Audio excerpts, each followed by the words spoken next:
Assalamualaikum warahmatullahi wabarakatuh. Selamat pagi anak-anak semuanya. Hari ini kita masuk ke dalam pelajaran bab pernikahan dalam Islam.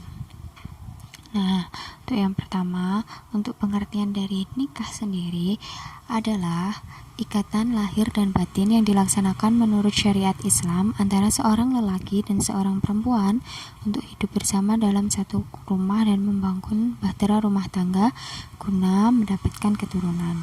Nah, dari pernikahan sendiri itu hukumnya diperintahkan oleh syariat Islam demi terwujudnya kebahagiaan dunia dan akhirat, seperti dalam firman Allah dalam Quran surah An-Nisa ayat 3 yang artinya, dan jika kamu takut tidak akan dapat berlaku adil terhadap hak-hak perempuan yang yatim bila mana kamu mengawininya, maka kawinilah wanita-wanita lain yang kamu senangi, 2, 3, atau 4. Kemudian jika kamu takut tidak akan dapat berlaku adil, maka kawinilah seorang saja atau budak-budak yang kamu miliki. Yang demikian itu adalah lebih dekat kepada tidak berbuat aniaya. Nah, pada jumhur ulama menetapkan juga bahwa hukum menikah dibagi menjadi 5. Di antaranya yang pertama mubah. Apa sih mubah itu? Mubah adalah hukum ini berlaku bagi seseorang yang tidak terdesak oleh alasan-alasan yang mewajibkan nikah atau mengharamkannya. Lalu yang kedua yakni sunnah. Nah, hukum ini berlaku bagi seseorang yang memiliki bekal untuk hidup berkeluarga, mampu secara jasmani dan rohani untuk menyongsong kehidupan berumah tangga, dan dirinya tidak khawatir terjerumus dalam praktik perizinan atau muqaddimahnya atau hubungan lawan jenis dalam bentuk apapun yang tidak sampai pada praktik perzinahan. Nah, ini sesuai dengan sabda Rasulullah SAW yang artinya, hai kaum pemuda, apabila di antara kamu kuasa untuk kawin, maka kawinlah, sebab kawin itu lebih kuasa untuk menjaga mata dan kemaluan, dan barang siapa tidak kuasa, hendaklah ia berpuasa, sebab puasa itu menjadi penjaga baginya. Hadis riwayat Al-Bukhari dan Muslim. Lalu hukum yang ketiga yakni wajib. Nah, hukum wajib ini berlaku bagi siapapun yang telah mencapai kedewasaan jasmani dan rohani, dan juga dia sudah memiliki bekal untuk menafkahi istri, dan dikhawatirkan dirinya akan terjerumus dalam perbuatan keji, zina, jika hasrat kuatnya untuk menikah tidak terwujud. Lalu yang keempat yakni makruh. Nah, makruh sendiri ini berlaku bagi seseorang yang belum mempunyai bekal. Nah, untuk menafkahi keluarganya walaupun dirinya itu sudah siap baik secara fisik maupun batin untuk menyongsong kehidupan berumah tangga, dan dia juga tidak khawatir terjerumus dalam praktik perzinahan. Jadi dia tuh bisa menjaga dirinya. Nah, untuk seseorang yang mana nikah menjadi makruh ini disarankan memperbanyak puasa guna meredam gejolak syahwat, untuk menahan syahwatnya. Kala dirinya telah memiliki bekal untuk menafkahi keluarga, ia diperintah untuk bersegera menikah. Jadi setelah dia sudah memiliki bekal untuk menafkahi keluarga, maka hukumnya menjadi wajib. Dan yang kelima ini haram hukumnya, di mana seseorang ini menikah dengan tujuan menyakiti istrinya atau mempermainkan atau bahkan sampai memeras hartanya, seperti itu. Lalu yang kedua masuk kepada materi persiapan pelaksanaan pernikahan. Yang pertama yakni meminang atau yang biasa kita kenal sebagai khitbah. Ya, khitbah ini artinya pinangan, yaitu permintaan seseorang laki-laki kepada seorang perempuan untuk dijadikan istri dengan cara-cara sesuai dengan adat atau yang umum sudah berlaku di dalam masyarakat. Ini juga sesuai dengan perintah Allah yang berfirman pada Quran surah Al-Baqarah ayat 235 yang artinya, dan tidak ada dosa bagi kamu meminang wanita-wanita itu dengan sindiran yang baik atau harus menyembunyikan keinginan mengawini mereka dalam hatimu. Nah, lalu adapun cara untuk mengajukan pinangan. Nah, yang pertama, pinangan pada gadis atau janda yang sudah habis masa iddahnya dinyatakan secara terang-terangan. Lalu yang kedua, pinangan kepada janda itu yang masih berada dalam masa iddah talaq bain atau ditinggal mati oleh suaminya tidak boleh dinyatakan secara terang-terangan. Jadi pinangan kepada mereka hanya dilakukan secara sindiran sesuai dengan tadi yang sudah disebutkan pada firman Allah Quran Surah Al-Baqarah ayat 235. Nah, lalu untuk perempuan-perempuan yang boleh dipinang siapa saja? Yakni perempuan yang boleh dipinang itu ada 3. Yang pertama, perempuan yang bukan berstatus sebagai seorang istri orang, ya. Yang kedua, perempuan yang tidak dalam masa iddah, dan yang ketiga, perempuan yang belum dipinang oleh orang lain. Itu juga sesuai dengan hadis Rasulullah yang bersabda, janganlah salah seorang di antara kamu meminang atas pinangan saudaranya kecuali peminang sebelumnya meninggalkan pinangan itu atau memberikan izin kepadanya. Itu hadis riwayat Bukhari dan Muslim. Nah, jadi 3 kelompok wanita di atas itu boleh dipinang baik secara terang-terangan atau sindiran. Nah, lalu dalam konteks pinang itu kita melihat calon istri atau calon suami di mana perempuan yang akan dinikahi ini disunahkan oleh agama. Nah, karena meminang calon istri merupakan pendahuluan dari pernikahan. Jadi sebelum kita melakukan pernikahan ada kalanya kita stepnya itu meminang dulu atau khitbah dulu lah. Sedangkan melihatnya adalah gambaran awal untuk mengetahui penampilan dan kecantikannya, sehingga pada akhir terwujudnya keluarga yang bahagia. Nah, lalu ada beberapa pendapat tentang batas kebolehan melihat seorang perempuan yang mau dipinang. Yang pertama, mengenai jumhur ulama berpendapat boleh melihat wajah dan kedua telapak tangan, karena dengan melihat keduanya itu dapat diketahui kehalusan tubuh dan kecantikannya. Nah, yang kedua yakni menurut Abu Daud itu beliau berpendapat bahasanya boleh melihat seluruh tubuh. Terus yang ketiga, ini menurut Imam Abu Hanifah membolehkan melihat 2 telapak kaki, muka, dan telapak tangan. Nah, terdapat riwayat juga bahwa Mughirah bin Syu'ban itu telah meminang seorang perempuan. Kemudian Rasulullah SAW bertanya, apakah engkau telah melihatnya? Lalu beliau berkata, belum. Lalu Rasulullah bersabda, amatilah perempuan itu, karena hal itu akan lebih membawa kepada kedamaian dan kemesraan kamu berdua, sesuai dengan hadis riwayat Tirmizi. Lalu masuk kepada poin ketiga, yakni mahram atau perempuan yang haram dinikahi. Nah, mahram ini adalah orang baik laki-laki maupun perempuan yang haram dinikahi. Adapun sebab-sebab yang menjadikan seorang perempuan menjadi haram dinikahi itu dibagi menjadi 2. Yang pertama, sebab haram dinikahi untuk selamanya. Itu dibagi menjadi 4. Yang pertama, wanita-wanita yang haram dinikahi sebab nasab. Yang mereka itu yang pertama ada ibu, ada nenek secara mutlak dan semua jalur ke atasnya. Lalu ada anak perempuan atau anak perempuannya beserta semua jalur ke bawah, anak perempuan dari anak laki-laki dan perempuannya beserta semua jalur ke bawah, saudara perempuan secara mutlak, anak-anak perempuan dan anak perempuannya, anak laki-laki dan saudara perempuan tersebut beserta jalur ke bawahnya, bibi dari jalur ayah secara mutlak beserta jalur ke atasnya, bibi dari jalur ayah secara mutlak beserta jalur ke atasnya, anak perempuan dari saudara laki-laki secara mutlak, anak perempuan anak laki-laki, anak perempuannya anak perempuan beserta jalur ke bawahnya. Nah, itu ada dalam firman Allah Quran Surah An-Nisa ayat 23, diharamkan atas kalian menikahi ibu-ibu kalian, anak-anak perempuan kalian, saudara-saudara perempuan kalian, saudara-saudara perempuan ibu kalian atau bisa dibilang bibi dari jalur ibu, anak-anak perempuannya saudara-saudara laki-laki kalian, anak-anak perempuannya saudara perempuan kalian.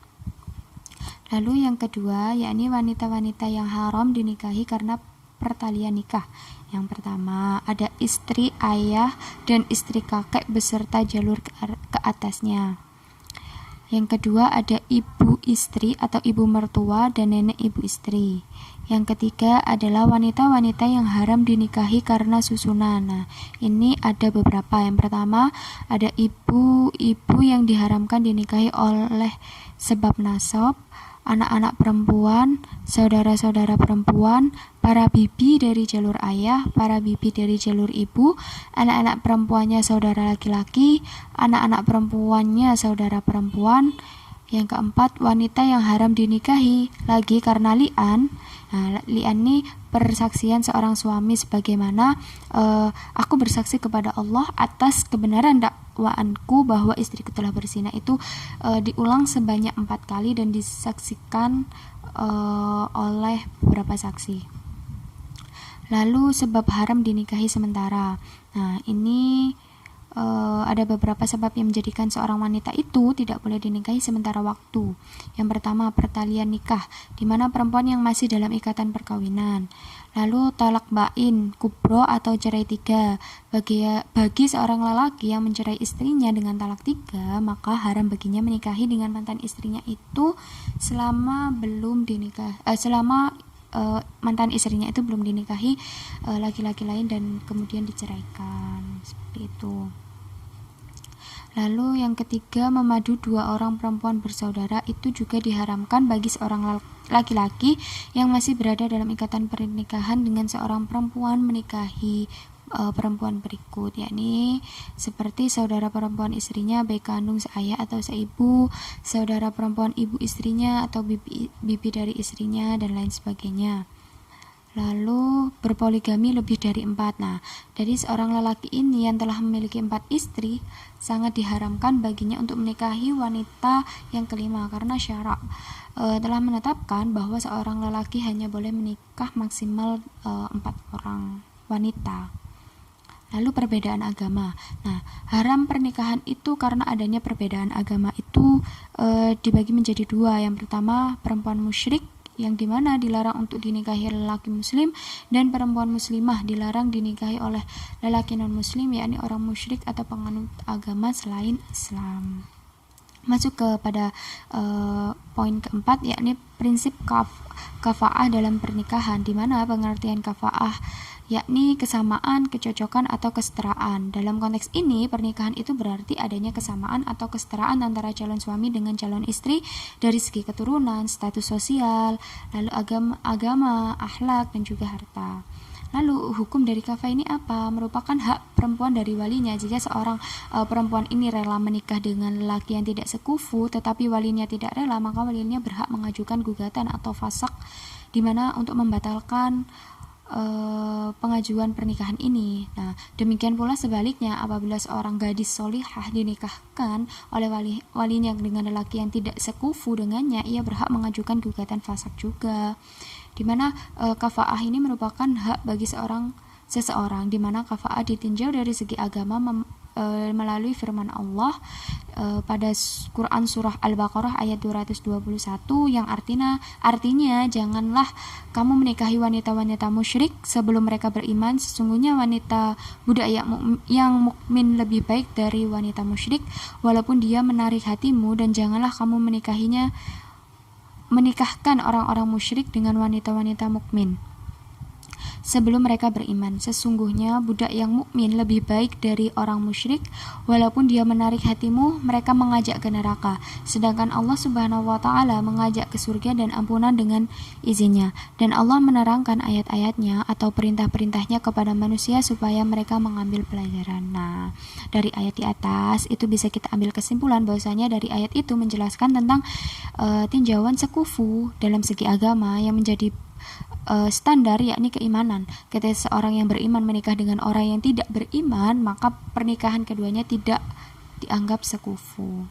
Lalu untuk poin kelima, yakni mengenai syarat dan rukun nikah, di mana pengertian dari rukun nikah ini adalah unsur pokok yang harus atau wajib terpenuhi hingga menjadikan pernikahan tersebut itu sah. Nah, apa sih syarat dan rukun nikah? Nah, syarat dan rukun nikah ini ada 5, di mana yang pertama, untuk calon suami itu harus beragama Islam, benar-benar seorang lelaki, bukan karena adanya paksaan dalam pernikahan, tidak beristri 4, mengetahui bahwasanya calon istri tersebut bukanlah wanita yang haram untuk dinikahi, dan calon istri bukanlah wanita yang haram dimadu dengan istrinya, dan yang terakhir tidak sedang dalam berhaji atau umroh. Nah, lalu untuk calon istri syaratnya apa? Yang pertama, beragama Islam, benar-benar seorang perempuan, mendapatkan izin menikah oleh walinya, bukan berstatus sebagai istri orang, bukan sebagai mutadah atau wanita yang sedang dalam masa iddah, lalu tidak memiliki hubungan mahram dengan calon suaminya, bukan sebagai wanita yang pernah dili'an calon suaminya atau dilaknat suaminya karena tertuduh berzina atas kemauan sendiri untuk menikah, dan tidak sedang dalam ihram haji atau umroh. Nah, lalu yang ketiga adalah wali. Nah, wali ini juga ada syaratnya. Yang pertama adalah seorang laki-laki beragama Islam, baligh atau dewasa, berakal, merdeka, bukan berstatus sebagai hamba sahaya, adil, dan tidak sedang ihram haji atau umroh. Yang keempat adalah 2 orang saksi. Syaratnya 2 orang laki-laki beragama Islam, dewasa atau baligh, berakal, merdeka, dan adil, melihat dan mendengar, memahami bahasa yang digunakan dalam akad, tidak sedang mengerjakan ihram haji atau umroh, dan hadir dalam ijab qabul.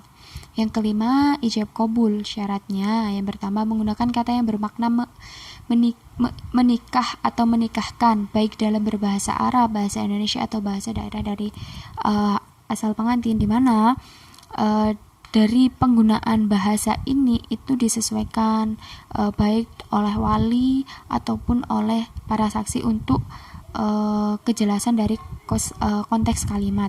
Lalu yang kedua adalah lafadz ijab qabul diucapkan pelaku akad nikah, di mana itu adalah pengantin laki-laki dan wali pengantin perempuan.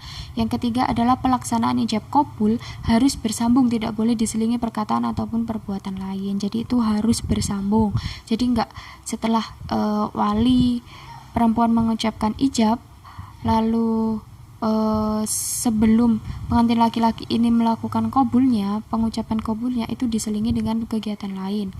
Lalu yang keempat adalah pelaksanaan ijab qabul harus berada pada satu tempat, tidak dikaitkan dengan suatu persyaratan apapun. Jadi harus dalam satu lokasi. Lalu yang terakhir tidak dibatasi dengan waktu tertentu. Masuk ke poin 6, yakni wali dan saksi, di mana wali dan saksi dalam pernikahan merupakan 2 hal yang sangat menentukan sah atau tidaknya suatu pernikahan itu, di mana keduanya wajib memenuhi syarat tertentu yang sudah saya sebutkan tadi, sebagaimana Rasulullah SAW bersabda dalam hadis yang artinya dari Aisyah radhiyallahu an, ia berkata, Rasulullah SAW bersabda, siapapun perempuan yang menikah dengan tidak seizin walinya maka batal pernikahannya, dan jika ia telah disetubuhi maka bagi perempuan itu berhak menerima mas kawin lantaran ia telah menghalalkan kemaluannya, dan jika terdapat pertengkaran antara wali-wali maka sultanlah yang menjadi wali bagi yang tidak memiliki wali. Hadis riwayat Imam yang keempat. Jadi wali nikah itu pengertian dari wali nikah ini yakni wali perempuan yang melakukan akad nikah dengan calon pengantin laki-laki yang menjadi pilihan wanita tersebut. Lalu kedudukan wali itu apa? Itu sesuai dengan sabda Rasulullah SAW yang artinya janganlah seorang perempuan menikahkan perempuan lain, dan janganlah pula ia menikahkan dirinya sendiri. Ini terdapat dalam hadis riwayat Ibnu Majah dan Daruqutni, dan melalui sabda Rasulullah yang lain yang artinya tidaklah sah pernikahan kecuali dengan wali yang dewasa dan 2 orang saksi yang adil. Hadis riwayat Tirmizi. Lalu adapun syarat-syarat wali, yakni mereka merdeka atau memiliki kekuasaan, yang kedua adalah berakal, ketiga balik, dan yang keempat adalah Islam. Nah, bapak atau kakek calon pengantin wanita ini diperbolehkan menikahkan tanpa harus meminta izin terlebih dahulu, maka harus memenuhi beberapa syarat. Nah, yang pertama adalah tidak ada permusuhan di antara wali mujbir dengan anak gadis tersebut. Lalu yang kedua, sekufu di antara perempuan dengan lelaki calon suaminya. Yang ketiga, calon suami tersebut mampu membayar mas kawin. Yang keempat, calon suami tidak cacat yang membahayakan pergaulan dengan calon pengantin wanita seperti buta atau semisalnya. Lalu yang selanjutnya adalah macam tingkatan wali, di mana wali nikah ini terbagi menjadi 2 macam, yakni wali nasab dan wali hakim, di mana wali nasab ini wali dari pihak kerabat. Nah, sedangkan wali hakim yakni pejabat yang diberikan hak oleh penguasa untuk menjadi wali nikah dalam keadaan tertentu serta sebab tertentu. Nah, berikut urutan di mana wali nasab ini dari yang paling kuat memiliki hak perwalian hingga yang paling lemah. Yang pertama adalah ayah dari pengantin wanita. Lalu yang kedua kakek dari pihak ayah ke atas. Lalu yang ketiga saudara laki-laki kandung, boleh kakak, adik. Lalu yang keempat adalah saudara laki-laki sebapak, ini bisa kita sebutnya Pak D atau Om. Lalu yang kelima adalah anak laki-laki saudara laki-laki kandung, sepupu. Terus anak laki-laki saudara laki-laki sebapak, terus paman atau saudara bapak sekandung, paman saudara bapak sebapak. Lalu anak laki-laki dari paman yang sekandung, anak laki-laki dari paman sebapak, dan yang terakhir adalah hakim. Nah, adapun sebab-sebab perempuan ini berwalikan hakim. Nah, digantikan walinya oleh hakim, yakni yang pertama tidak ada wali nasab. Yang kedua, yang lebih dekat tidak mencukupi syarat sebagai wali dan wali yang lebih jauh tidak ada. Yang ketiga, wali yang lebih dekat atau goib atau tidak berada di tempat, jadi walinya ini tidak ada di lokasi. Lalu yang keempat, wali yang lebih dekat sedang melakukan ihram haji atau umroh. Yang kelima, wali yang lebih dekat tidak dapat dijumpai. Keenam, wali yang lebih dekat tidak mau menikahkan. Kesembilan, tawari. Dan yang ke-10, mafqud. Nah, adapun saksi nikah lah, kedudukan saksi ini apa? Yang pertama, untuk menghilangkan adanya fitnah atau kecurigaan orang lain terkait hubungan dari pasangan suami istri. Yang kedua, untuk lebih menguatkan janji suci dalam pernikahan. Nah, seperti halnya wali nikah, saksi juga merupakan salah satu rukun dalam suatu pernikahan. Jika tidak sah suatu pernikahan yang dilaksanakan tanpa menghadirkan adanya saksi. Nah, jumlah dan syarat saksi ya. Saksi dalam pernikahan itu disyaratkan dua orang lelaki lah. Syarat-syarat saksi dalam pernikahan yang pertama adalah seorang laki-laki Islam, baligh, mendengar dan memahami perkataan dua orang yang melakukan akad antara wali dari pihak perempuan dan calon pengantin laki-laki, lalu dapat berbicara, melihat dan berakal, dan yang terakhir adalah adil. Nah, ini sesuai dengan sabda Rasulullah SAW yang artinya sahnya suatu pernikahan hanya dengan wali dan dua orang saksi yang adil. Itu sesuai dengan hadis riwayat Ahmad. Yang poin ketujuh yakni ijab qabul. Ijab yakni ucapan wali dari pihak perempuan atau wakilnya sebagai penyerah kepada pihak pengantin laki-laki atau wakilnya sebagai tanda penerimaan. Nah, sedangkan qabul adalah ucapan yang disampaikan oleh calon pengantin laki-laki atau wakilnya sebagai tanda penerimaan. Nah, ini ada juga syarat-syarat dari ijab qabul. Itu yang pertama, orang yang sudah berakal atau tamyiz. Ijab qabul ini diucapkan dalam satu majelis, dalam satu tempat ya. Lalu yang ketiga, tidak ada pertentangan di antara keduanya. Lalu yang berakad mampu mendengar atau memahami bahwa keduanya sedang melakukan akad. Lalu yang kelima, lafadz ijab qabul diucapkan dengan kata nikah atau tazwij dalam bahasa Arab atau yang seperti kata-kata tersebut, bisa dengan menggunakan kata daerah masing-masing. Lalu yang terakhir adalah tidak dibatasi dengan waktu tertentu, misalnya setahun, sebulan, dan lain sebagainya. Nah, poin yang ke-8 adalah mahar. Nah, apa sih pengertian dan hukum dari mahar? Nah, mahar itu apa? Kata lain dari mas kawin yang merupakan pemberian wajib dari seorang suami kepada istri karena sebab pernikahannya. Nah, mahar ini juga dapat berupa uang, benda, perhiasan atau jasa seperti bacaan surah yang ada di dalam Al-Quran, seperti firman Allah Subhanahu wa Ta'ala dalam Quran surah An-Nisa, yang dimana artinya adalah bayarkanlah mahar kepada perempuan yang kamu nikahi sebagai pemberian hibah atau tanda cinta. Nah, ukuran mahar ini, adapun ukuran mahar, salah satu kewajiban suami kepada istri adalah memberikan mahar tadi ya, dimana mahar merupakan simbol dari penghargaan seorang lelaki kepada calon istrinya. Dalam banyak riwayat itu dijelaskan bahwasanya mahar dapat berupa benda atau materi atau kemanfaatan yang dimana itu non materi, sesuai dengan sabda Rasulullah SAW dalam hadis riwayat Ahmad, dimana artinya sesungguhnya menikah yang paling diberkahi adalah yang paling sederhana maharnya. Nah, bahkan dalam salah satu kesempatan Rasulullah pernah menikahkan seorang lelaki dengan hafalan Qur'annya setelah ia tak mampu menghadirkan benda atau materi apapun untuk dijadikan mahar. Lalu macam-macam mahar itu ada dua. Yang pertama masher musamma, yakni mahar yang jenis atau jumlahnya disebutkan saat akad nikah berlangsung. Dan yang kedua mahar mithil, yakni mahar yang jenis atau kadarnya itu diukur sepadan dengan mahar yang pernah diterima oleh anggota keluarga kala mereka pernah melangsungkan akad nikah dengan melihat status sosial, umur, kecantikan gadis ataupun statusnya itu sudah janda. Nah, lalu cara membayar mahar itu seperti apa? Pembayaran mahar ini dapat dilakukan dengan kontan atau cash ataupun dengan berhutang. Apabila kontan, maka dapat dibayarkan sebelum dan sesudah akad, dan apabila pembayaran dilakukan secara hutang itu tadi, maka teknis pembayaran mahar itu yang pertama, wajib dibayar seluruhnya jika suami telah melakukan hubungan suami istri atau salah satunya ini meninggal.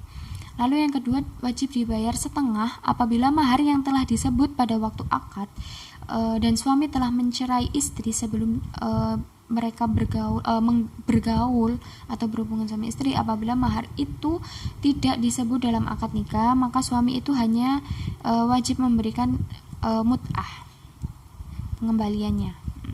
Masuk kepada poin ke-9, di mana macam-macam pernikahan yang terlarang. Nah, ini ada yang pertama nikah mut'ah, di mana nikah ini dilakukan oleh seseorang dengan tujuan melampiaskan hawa nafsu dan bersenang-senang untuk sementara. Jadi itu pernikahannya itu memang dibuat sementara hanya untuk bersenang-senang, melampiaskan hawa nafsu. Lalu yang kedua ada nikah syikhar atau kawin tukar, di mana seorang perempuan yang dinikahkan walinya dengan laki-laki lain tanpa adanya mahar. Nah, di mana dengan perjanjian bahwa laki-laki tersebut akan menikahkan wali perempuan dengan wanita yang berada di bawah perwaliannya. Yang ketiga adalah nikah tahlil, di mana suami atau seorang suami yang mentalak istrinya yang sudah ia jima agar dapat dinikahi lagi oleh suami pertamanya. Jadi ini tadi yang sudah diceraikan dengan talak 3 tadi ya, yang telah menjatuhkan talak 3 atau talak bain kepadanya. Nah, nikah tahlil ini juga merupakan bentuk suatu kerjasama yang bisa dibilang negatif antara muhallil atau suami pertama dengan muhallal atau dan juga suami keduanya. Lalu yang keempat nikah beda agama. Nah, ini kan juga sudah dijelaskan pada Quran surah Al-Baqarah ayat 221, di mana seorang pria muslim itu dilarang menikahi wanita-wanita musyrik sebelum wanita-wanita musyrik itu beriman, dan juga sebaliknya. Lalu hak dan kewajiban suami istri, di mana kewajiban bersama antara suami istri yakni mewujudkan pergaulan yang serasi, rukun, damai, dan saling pengertian. Yang kedua, menyayangi semua anak tanpa adanya diskriminasi, jadi nggak pilih-pilih, harus adil gitu ya. Yang ketiga, memelihara, menjaga, mengajar, dan mendidik anak secara bersama, jadi membagi tugas dengan sama. Lalu yang keempat, kewajiban suami. Lalu yang kelima yakni kewajiban memberi nafkah. Lalu adapun kewajiban bergaul dengan istri secara baik, ini sudah dijelaskan pada Quran surah An-Nisa ayat 19. Yang pertama kewajiban memimpin keluarga, ini juga sudah dijelaskan dalam Quran surah An-Nisa ayat 34. Terus kewajiban mendidik keluarga sudah dijelaskan dalam Quran surah At-Tahrim ayat 6. Lalu kewajiban istri, apa kewajiban istri? Yang pertama sudah pasti kewajibannya adalah mentaati suami. Yang kedua menjaga kehormatan keluarga dan suami, juga sudah dijelaskan dalam Quran surah An-Nisa ayat 34. Yang ketiga adalah kewajiban dalam mendidik anak, ini juga sudah dijelaskan dalam Quran surah Al-Baqarah ayat 228. Lalu yang itu sedikit penjelasan atau gambaran besar dari bab pernikahan. Karena waktu sudah habis, silakan dibuat tugas rumah untuk uji kompetensi nggih, bisa dikumpulkan minggu depan. Dan semoga ilmu yang kita bahas hari ini dapat bermanfaat untuk adik-adik semua, untuk anak-anak semua. Ibu mohon maaf bila terdapat tutur kata yang kurang teratur. Wallahul muwaffiq ila aqwamit thoriq. Wassalamualaikum warahmatullahi wabarakatuh.